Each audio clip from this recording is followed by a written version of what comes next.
오늘은 제 어린 시절 이야기로 말씀을 시작하려고 합니다.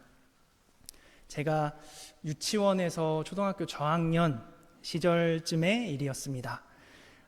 저희 집에는 성경 만화책이 있었습니다. 성경 이야기를 만화책으로 만든 책인데, 제가 기억하기로는 성경 전체 66권의 이야기가 전부 저희 집에 있지는 않았고, 창세기부터 한 사사기 정도까지 제가 가지고 있었습니다. 내용이 너무 재미있어서 제가 어렸을 때 굉장히 반복해서 많이 읽었습니다. 그래서 어릴 적에 교회에서 왜 여름 성경학교 때 그런 성경 퀴즈 이런 시간이 있잖아요. 그러면은 제가 창세기부터 사사기까지는 꽉 잡고 있었습니다. 네. 이게 이제 만화책이니까 제가 열심히 읽었고, 그래서 사사기까지는 괜찮은데 룻기 이후로는 제가 조금 힘들었습니다. 네. 근데 성경 퀴즈라는 게 초등학교 저학년 유치원생들이 푸는 문제이기 때문에 보통 이런 문제들이 나옵니다. 단순하게 사람의 이름을 물어보거나, 혹은 이제 아브라함은 무엇으로 이름이 바뀌었을까라는 문제, 혹은 사례, 야곱은 여기 계신 모든 분들이 전부 다 아시겠지만, 당시 저도 굉장히 자신 있는 편이었기 때문에 문제가 나오면 항상 이제 손을 들었습니다. 네, 아브라함입니다, 사라입니다, 이스라엘입니다, 이렇게 만화를 봤을 뿐인데 이게 하도 많이 봐서 머릿속에 굉장히 많이 남아 있었습니다. 근데 문제를 마치면서 왜 이름이 바뀌었는지에 대해서는 딱히 궁금해하지 않았습니다. 분명 이름이 바뀐 데에는 이유가 있을 텐데 말입니다. 성경에는 제가 아까 말씀드린 것처럼 많은 사람들의 이름이 바뀐 사례가 나옵니다. 한 가지 예를 들어보겠습니다. 야곱은 형 에서를 피해서 삼촌 라반의 집으로 도망을 갔습니다. 그리고 나서 처음으로 에서를 만나기 위해서 그 발걸음을 옮기는데, 야곱이 형의 성격을 알기 때문에 쉽게 그 강을, 야복 강가를 건널 수가 없었습니다. 그래서 그가 가지고 온 재산들을 먼저 보내고, 그리고 그와 함께 온 가족들을 먼저 강으로 건너게 했습니다. 홀로 남아서 두려움에 떨고 있는데, 그래도 그 강을 건너기가 너무나 두려웠습니다. 그 두려움에 떨던 야곱은 야복 강가에서 하나님을 만나고 본인이 변화를 겪게 됩니다.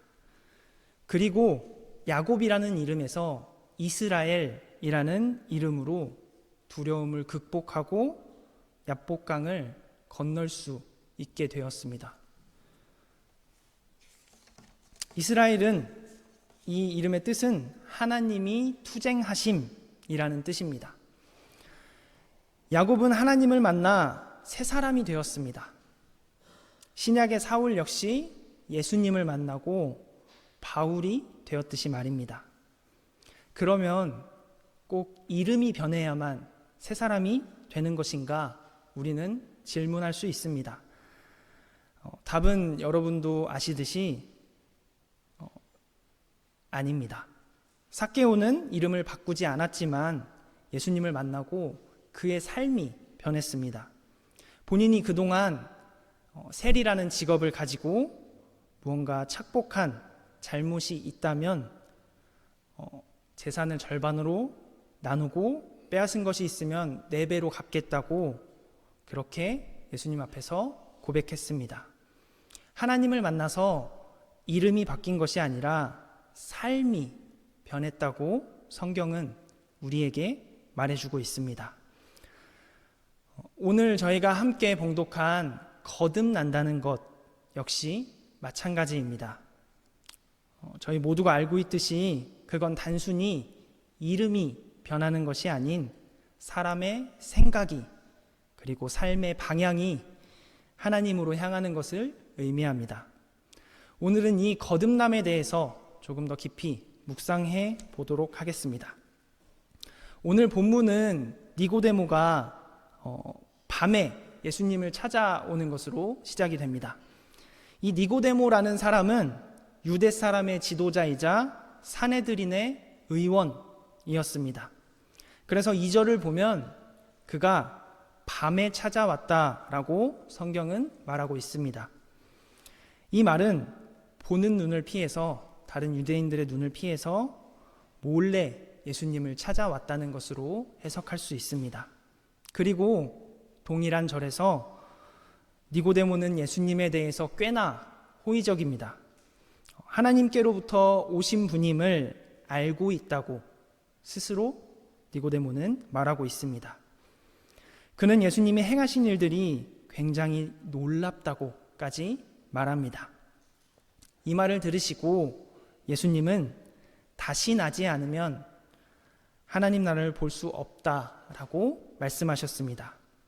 저희가 봉독한 이 세번역 성경은 다시 나지 않으면으로 번역하고 있고, 이전 개역 개정 성경은 거듭나지 아니하면으로 번역했습니다.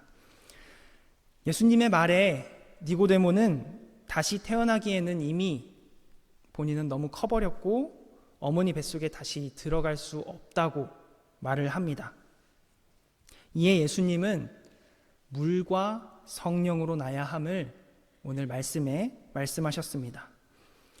이 이야기들을 쭉 보면 예수님과 니고데모가 묻고 답하는 논쟁의 형식을 취하고 있습니다. 이러한 논쟁은 요한복음서의 요한이 갖고 있는 독특한 문학적으로 서술하는 방식입니다. 예수님과 니고데모 이야기뿐만 아니라 예수님과 다른 누구와 이야기를 하실 때 요한복음에서만큼은 아주 일정한 패턴을 가지고 있습니다. 먼저 요한복음에서 이러한 이야기들이 일어날 때 대화로 시작이 됩니다. 그리고 첫 번째, 예수님이 선언적인 말씀을 하십니다. 3절 후반부입니다. 다시 나지 않으면 하나님 나라를 볼 수 없다. 그리고 두 번째, 예수님의 이 말씀에 대해서 상대방은 오해를 하거나 반대를 합니다. 4절 말씀입니다.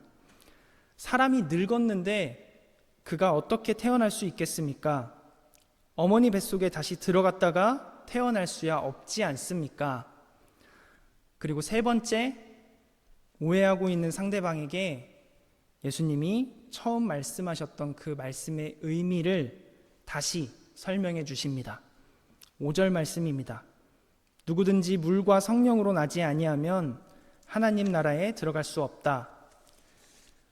이후 저희가 함께 봉독하지 않았지만 요한복음 3장 21절까지 말씀에서 예수님은 이 거듭남에 대해서 계속해서 니고데모에게 설명하고 계십니다. 요한복음이 이러한 논쟁하는 방식으로 글을 풀어갈 때 이중적인 의미를 가지는 단어들이 반드시 나옵니다. 그리고 니고데모처럼 이로 인해서 오해가 발생하게 됩니다. 오늘 본문에서는 다시 나지 않으면에서 다시라는 의미의 헬라어 아노텐이라는 단어가 나옵니다. 이 단어는 여러 가지 의미가 있는 단어인데요. 위로부터라는 뜻이 있고 다시 한번 그리고 새로의 의미를 가지고 있습니다. 저희가 가지고 있는 성경에서도 보시면 3절에 다시 나지 않으면 부분에 각주가 달려있는 것을 보실 수 있습니다. 그 아래를 보시면 아마 써있기로는 다시 나지 않으면의 각주는 위로부터 나지 않으면이라고 달려있는 것을 보실 수 있습니다. 저희가 가지고 있는 이 성경에서도 이미 두 가지 의미에 대해서 기록하고 있는 것입니다. 위로부터 다시 한번 새로 중에서 니고데모는 세로의 의미로 받아들였습니다. 그리고 더군다나 문자 그대로 본인이 육체적으로 새로 태어난다는 것으로 이해를 했습니다. 그래서 육체적으로 새 것이 되는 방법은 결국 어머니 뱃속에 다시 들어가는 것이다 라고 생각을 하고 니고데모는 예수님께 오해를 하고 되묻고 있는 것입니다.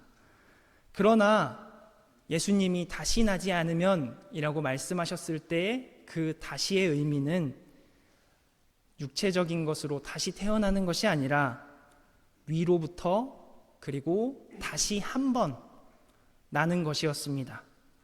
이런 니고데모의 오해로 인해서 예수님의 설명이 계속해서 덧붙여지게 된 것입니다. 예수님의 말씀은 위로부터 태어나는 것이었는데 그것은 물과 성령으로 태어나는 것입니다. 물은 세례 요한으로부터 시작되어서 예수님의 제자들이 계승한 물로 세례를 주는 것을 의미합니다. 그래서 세례는 기독교에서 굉장히 의미 있는 일입니다. 침례교에서는 세례의 본 의미를 위해서 유아 세례를 주지 않습니다. 자신이 판단할 수 있는 나이가 되어서야 하나님의 뜻대로 본인이 고백할 수 있는 그런 나이가 되어야 세례를 받을 수 있다고 생각을 하고 유아 세례를 주지 않습니다. 여기에는 본인의 고백이 반드시 필요하다는 것, 즉 새 사람이 되기로 다짐한다는 의미가 중요하다는 것을 이를 통해 알 수 있습니다. 유아 세례를 주고 있는 다른 교단들도 마찬가지입니다. 이 세례의 의미가 이 아이가 하나님의 자녀로, 믿음의 자녀로 부모는 물론이고 온 교우들이 함께 믿음의 자녀로 자라갈 수 있도록 기도하고 보살피겠다는 것을 다짐하는 자리가 바로 세례를 받는 자리인 것입니다. 결국 진정 하나님을 믿는 신앙인으로 살겠노라고 다짐하는 자리인 것입니다. 물과 성령에서 성령 세례 역시 마찬가지입니다. 예수님이 올라가신 후에 오신 성령님이 우리 마음속에서 새 생명이 솟아나도록 하십니다. 이는 옛사람을 벗고 새 사람이 되는 일입니다. 그리고 하나님의 아주 놀라운 은혜입니다. 마가의 다락방에 제자들이 모여서 성령 체험을 하고 그 하나님을 자신의 구주로 고백하며 말씀을 들고 밖으로 나갔던 것처럼 삶의 방향이 하나님께로 향하는 일이었습니다. 이처럼 물과 성령 세례는 위로부터 다시 태어나는 것, 하나님의 사람으로 살겠다고 다짐하는 것, 그리고 그 발걸음을 옮기는 첫 발걸음이 되는 일입니다. 성경에서 이름이 바뀌는 것은 존재의 가치가 변하는 것입니다. 그리고 그 말은 즉 거듭난다는 것입니다. 야복강에서 야곱이 두려움에 떨고 있을 때 야곱의 바뀐 이름처럼 하나님이 두려움을 이기게 하셨습니다. 하나님을 만나고 야곱은 새 사람이 된 것입니다. 그리고 그가 가지고 있던 두려움을 용기로 하나님은 변하도록 하셨습니다. 그래서 그는 야복강을 건널 수 있는 발걸음을 옮기게 된 것입니다. 이처럼 하나님을 만나면 우리의 생각이 바뀌고 우린 새 사람이 됩니다. 마찬가지로 마음에 성령을 품고 사는 사람은 성령님을 닮은 행동을 하게 되고 그로 인해서 우리의 삶이 변하고 우리는 새 사람이 되는 것입니다. 종교개혁을 이뤄낸 루터는 원래 이름이 루터, L-U-T-H-E-R가 아니라 루터, L-U-D-E-R였습니다. 1517년 알브레이트 폰 마인츠에게 95개조 반박문의 논제를 첨부한 편지를 루터는 보내게 됩니다. 그 편지에 루터는 그때까지 사용하던 가족의 성인 루터가 아닌 루터라는 이름으로 서명을 하게 됩니다. 루터는 자신의 성을 이름을 바꿈으로 자신의 정체성의 변화를 표현하려고 했습니다. 자신이 속해 있는 그 구교 속에서 그 구교 속에 있는 자신의 모습에서 벗어나 진정한 하나님의 뜻을 찾기 위해 자기의 이름을 바꿈으로 진실한 하나님 편에 서고자 했습니다. 하지만 루터가 이 한 번의 거듭남만 있었던 것이 아닙니다. 루터는 이 일이 있고 나서 몇 년이 지난 후에 이 교회의 갱신이라는 이야기를 하는 사람들 중에 가장 선봉장이 되었습니다. 그리고 그를 따르는 많은 사람들이 생기게 되었습니다. 그들은 루터를 선생으로 모시면서 나아가 그를 시대의 영웅이자 교황을 넘어서 새로운 교회가 세워질 때 또 다른 교회의 우두머리이자 교황이라고 루터를 추켜 세우기 시작했습니다. 하지만 루터는 계속해서 거듭나는 사람이었습니다. 그는 자기를 세우려는 이런 움직임에 대해서 본인을 악취를 풍기는 가련한 구더기 주머니 같은 사람이 어찌 그 자리에 설 수 있겠냐면서 본인을 낮추는 선택을 했습니다. 다시 한번 그는 하나님을 바라보며 자기가 가야 할 길을 바로잡은 것입니다.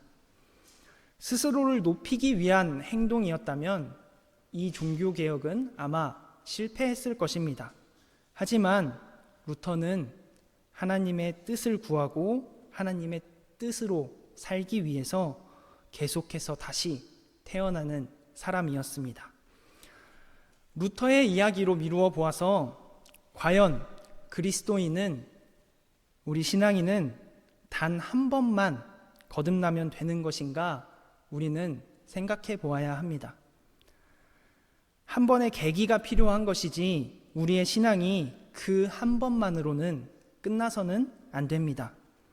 하나님을 처음 만났을 때의 그 설레는 마음, 그리고 그 따뜻한 마음을 아마 누구나 다 기억하고 계실 것입니다.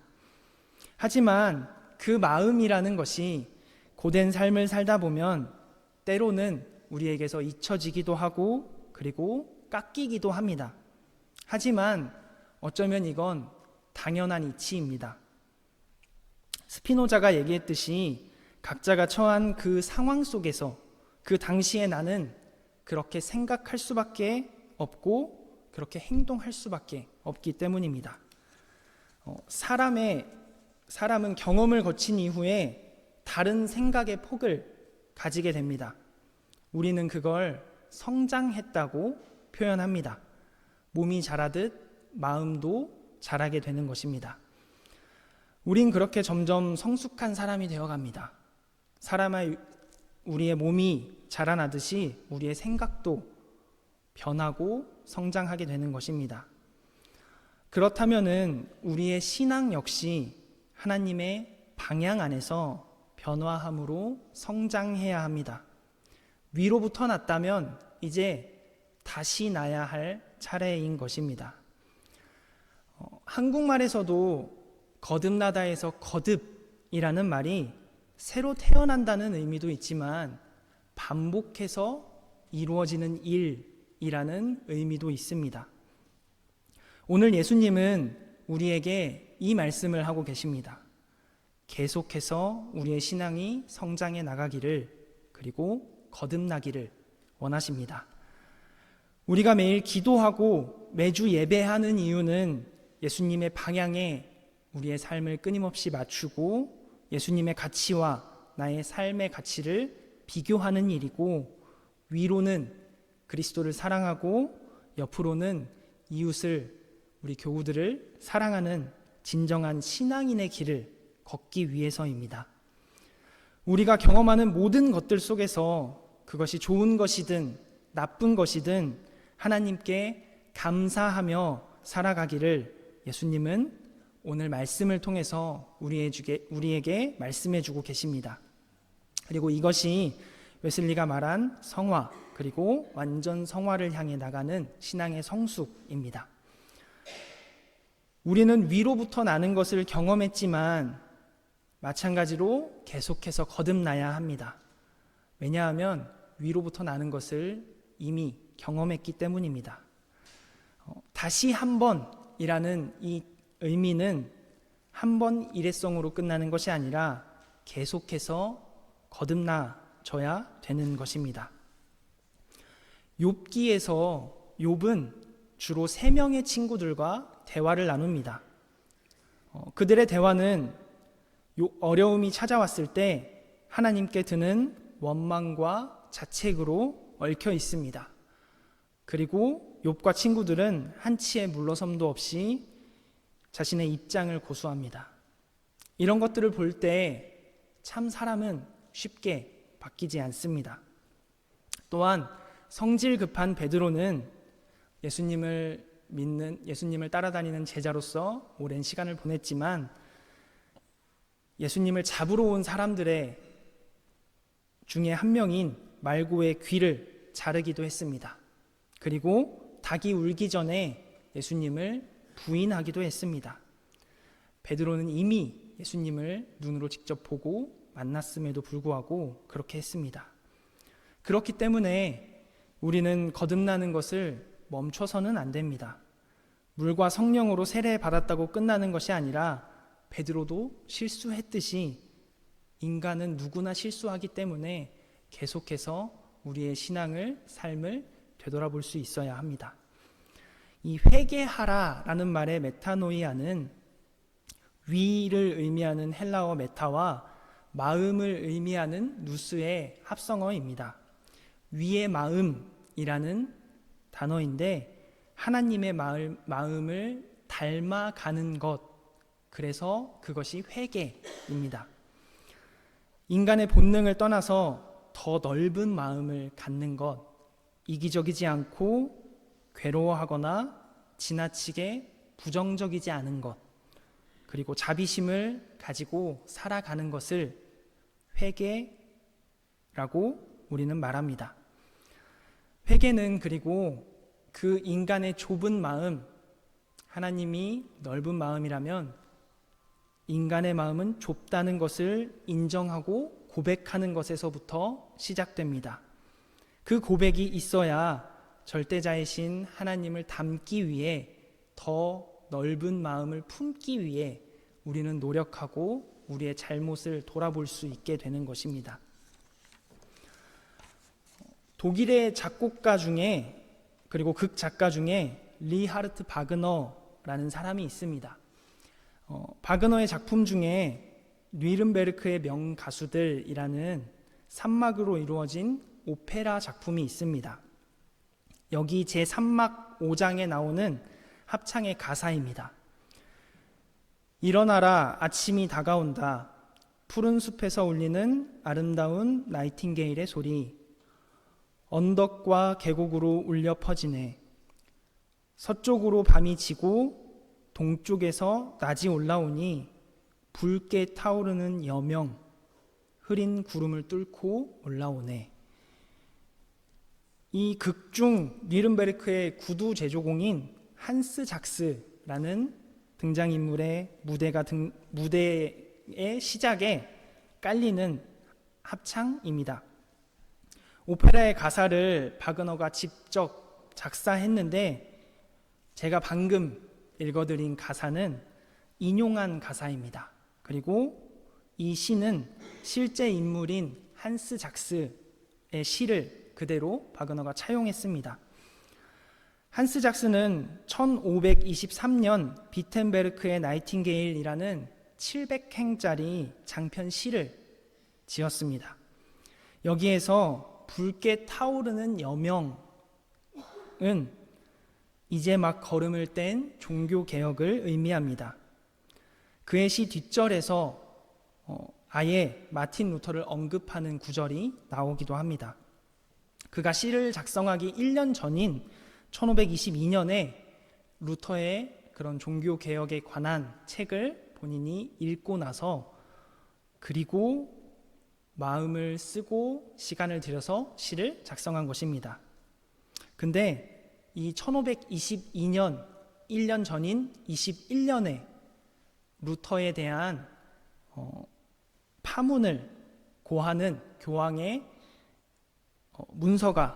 교서가 내려오게 됩니다. 하지만 이 한스 작스는 그럼에도 불구하고 그 책을 구해서 읽고 루터에게 힘을 실어주는 대변자가 되었습니다. 루터의 종교개혁을 작스도 지지했고, 그리고 루터가 거듭남의 삶을 계속해서 살아갈 때 한스 작스도 영향을 받고 정말 하나님의 길 앞에 서고자 노력하는 사람이 되었습니다. 하지만 시간이 지나서 한스 작스가 이 시를 쓴 본래의 의미와는 다르게 이 바그너의 오페라는 나치 시대에 국가를 선전하는 체제 홍보용, 선동용으로 쓰이게 됩니다.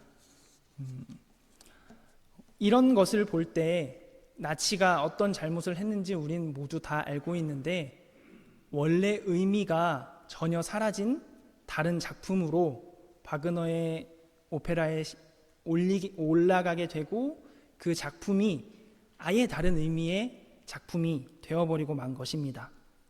이를 통해서 우리의 신앙 역시 계속해서 거듭나지 않으면 변해버릴 수밖에 없다는 것을 알게 합니다.